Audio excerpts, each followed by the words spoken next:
Our scripture reading today comes from Jonah chapter 4. But this was very displeasing to Jonah, and he became angry. He prayed to the Lord and said, "O Lord, is not this what I said while I was still in my own country?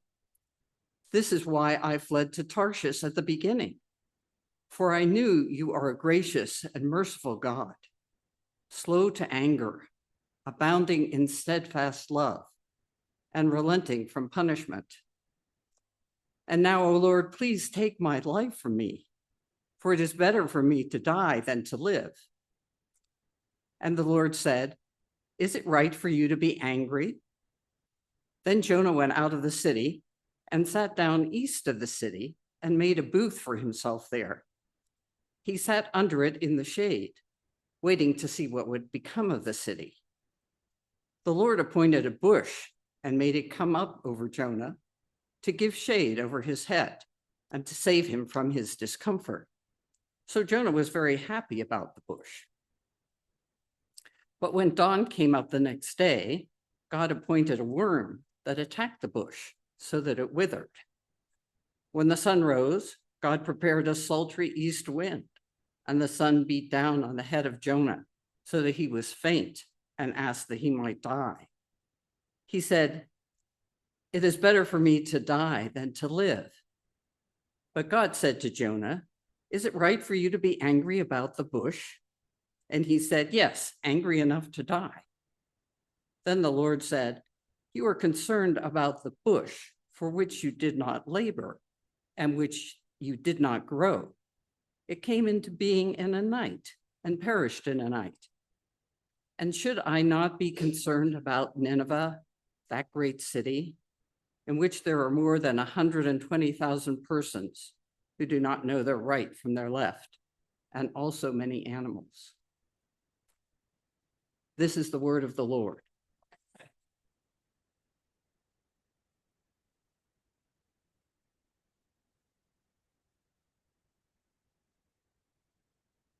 We've been working in Jonah the last few weeks, which is good. Thankfully, each chapter, each phase of Jonah is very different. Jonah starts out with the story we all know, where he says, God tells Jonah to get up, go to Nineveh, that great city.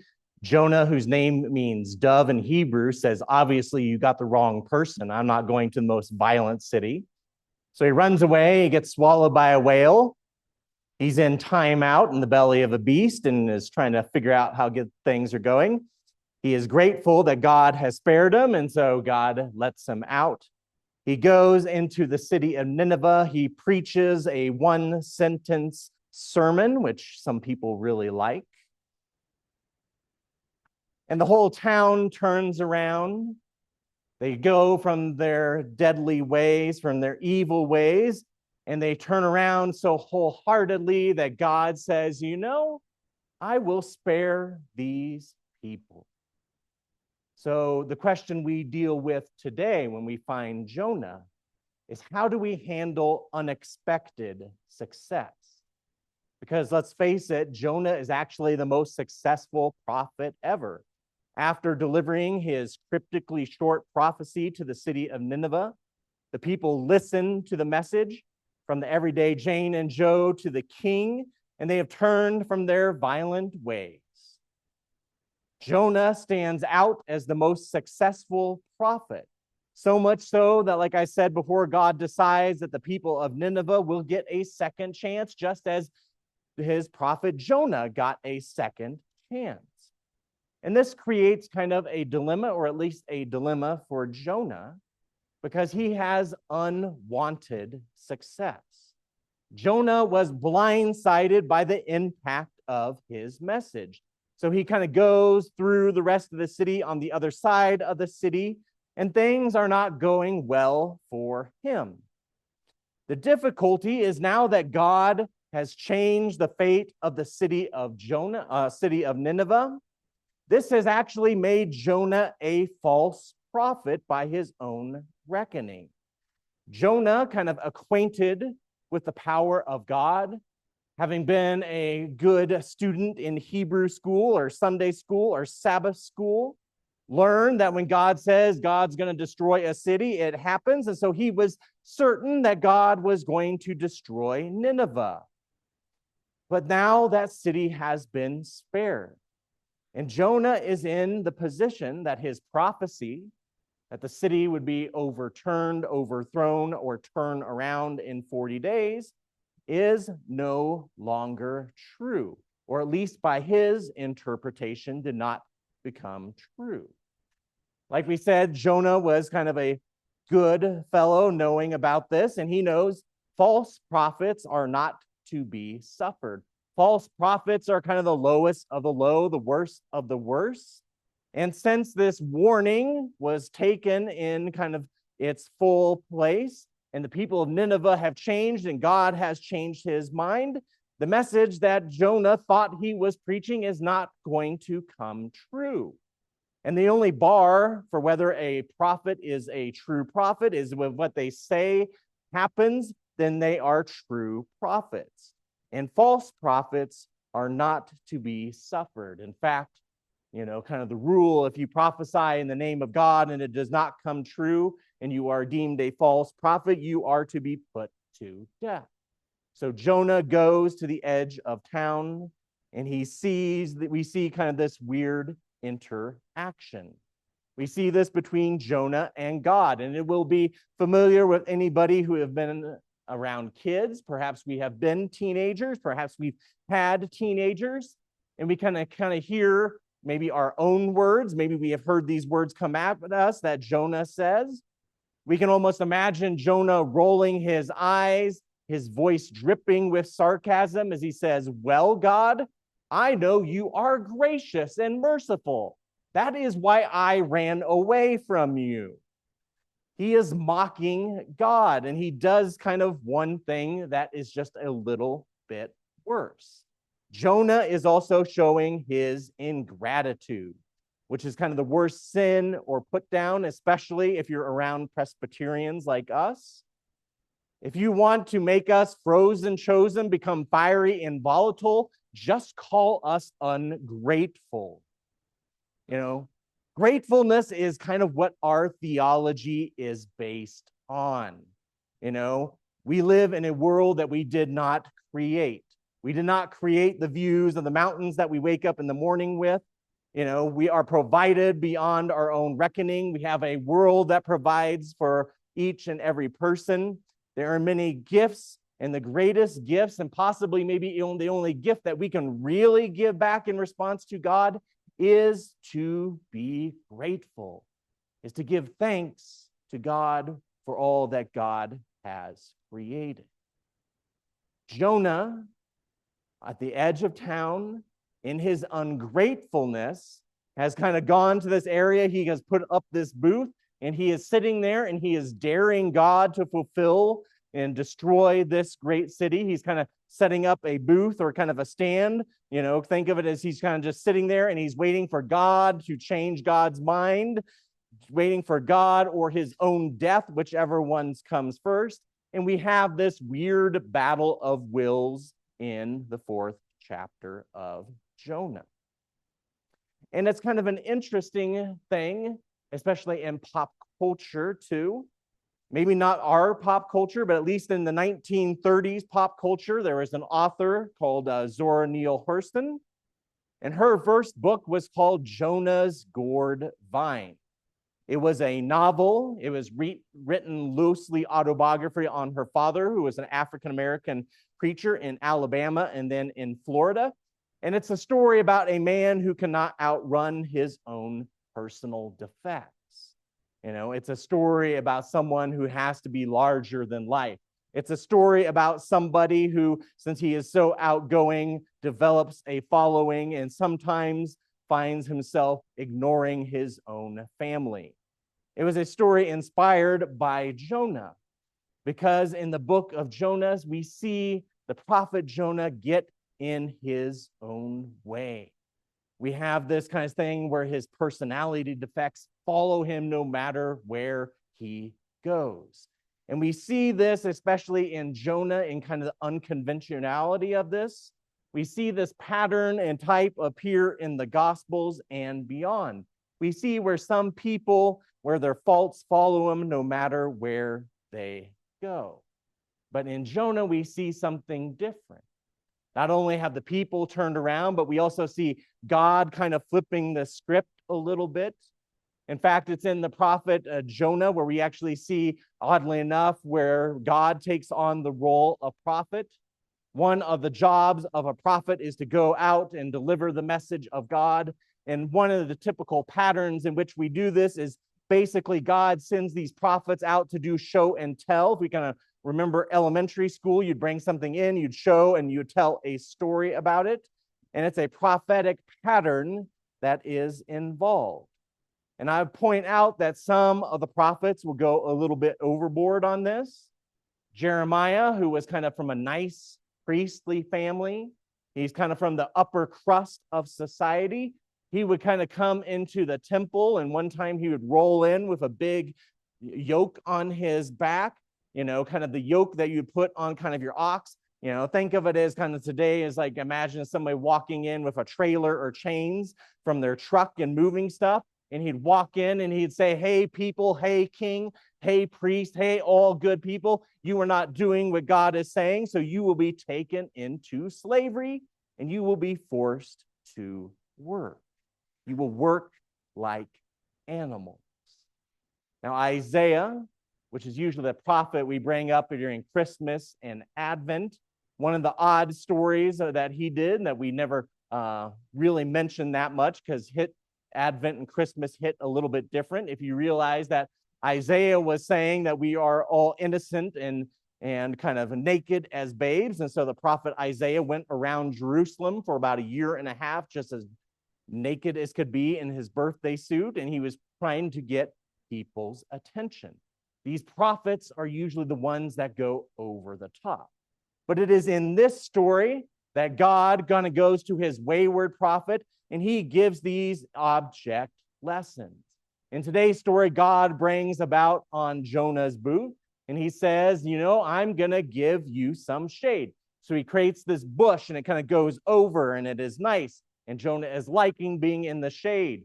On days around here when it's 90 something, you are thankful for shade and Jonah is thankful for that. And it is interesting that Jonah, even in the text, becomes obsessed with this shrubbery. He likes it. He likes that I'm in kind of the shaded part of the grandstand. I'm getting ready to watch the destruction of the city. But Jonah becomes obsessed about this shrubbery. And let me tell you a secret that most guys won't want to let people in. If we have a setback or maybe we have a change in life, maybe we retire, switch jobs or something, sometimes we will become obsessed with something. Now, sometimes it could be fishing. Half the guys out here on the Animus, they're going through a life change, just let them fish in peace, wave it to them when you're going by on the inner tube. Other folks, it could be barbecuing. There is no reason somebody needs a $3,000 grill, but yet they sell them and they know their audience. Guys will just sit there and will grill forever. Now, Jonah's case is he's kind of getting into gardening. Jonah is over the moon about his landscaping. This shrubbery tied the whole booth together. He is really into what is happening. Now, God also knows humanity, and so he sends this worm, he sends the sun, he sends the desert wind, and it blows in and it really kind of destroys and ruins Jonah's day. In fact, Jonah is kind of pouting over this, and God says, well, what do you think's going to go on? And he's sitting there, and she's like, well, things are so bad, I could die. And this is when God comes in and in prophetic manner explains to Jonah like a child, why are you mad at the shrubbery that you did not plant? It was here today and gone tomorrow. Should I, God, not care about this city, about this great city that I don't call great because they say they're great? I call it great. Should I, God, not care about this city that has over 120,000 people in it? And these poor people don't know their left hand from their right hand, much like a certain prophet that goes unnamed. But if that isn't enough for Jonah, he says, even think of all those animals. Yes, God even cares for animals. If you were pondering the great theological question, do all dogs go to heaven? Yes, they do. It turns out in the story of Jonah, who is eaten by a whale, it is also an animal lover's story. But on a more serious note, the story of Jonah reminds us that we are all human, that we fall short, that when we are called on to act, sometimes we'll run away. When we do finally build up and act in a way and it doesn't go our way, sometimes we will pout. But we also need to love our neighbors. We need to love our enemies. We need to be reminded that but for the grace of God go I. Jonah, a man who has been shown every mercy, has been given chance after chance, could not bring himself to give the grace and forgiveness that he was given. Jonah was not able to go to the people of Nineveh and give them a second chance as well. Jesus will use this theme in the parables. He will tell of men who were forgiven astronomical amounts of money, but will run down their creditors for pocket change and threaten to sell them and their family into slavery. One of the lessons we forget, like Jonah, is that others are given the same chance and sometimes second chances that we are given as well. One of the hallmarks of discipleship is that we are not to be prejudiced against those who come after us in the faith or come after us in discipleship. And it's sometimes hard to fall into this. Sometimes we just want to say, kids these days, or, maybe we'll kind of laugh a little bit when we meet kind of somebody who is a younger Christian, somebody who is new to the faith and who is just really extroverted and excited, and we'll just call them baby Christians. We have to kind of worry about that. And that has been a struggle in the church since the beginning. The book of the Acts of the Apostles is how the early church kind of came into the light of Jonah and kind of had that Jonah lesson. We were perplexed as the Spirit called people to faith, whether they're foreign born, whether they're Jews visiting Jerusalem, whether they're speaking funny languages, even some of those we hear occasionally in city markets. We see as they converted Samaritans. And then even in the midst of persecution, when we were afraid, others turned to the faith. Finally, the first kind of real struggle of the church was that Peter and Barnabas and Paul were going out and converting the whole world when we wanted to stay this little group where we were. Now, the story of Jonah is important. It is a strange story where the insider, a member of God's chosen people, is not faithful. It's a weird story where the foreigners, be they sailors on the high seas, the citizens of the most violent city, these outsiders become faithful and turn to God. And perhaps we can even find ourselves in this story. Maybe we are not the most ardent Christians, but we can bring others into the faith. Perhaps we can ask ourselves, are we sitting on the edge, or are we waiting to justify ourselves rather than just be grateful for what God has done? Maybe we need to be reminded that the grace and the love of God is available to others, and sometimes those other people, we don't like them, but that God loves them because they are made in God's image. This is a perpetual struggle. The story of Jonah is kind of acted out in every generation. And we just hope that we are grateful enough to respond, that we have been taught in the faith, a true faith, that we can be grateful for whatever God does, whether we are giving second chances, third chances, or whether God gives us a love in our life that can teach us a lesson. And perhaps that lesson is that God's love is available not only to us, but to all people.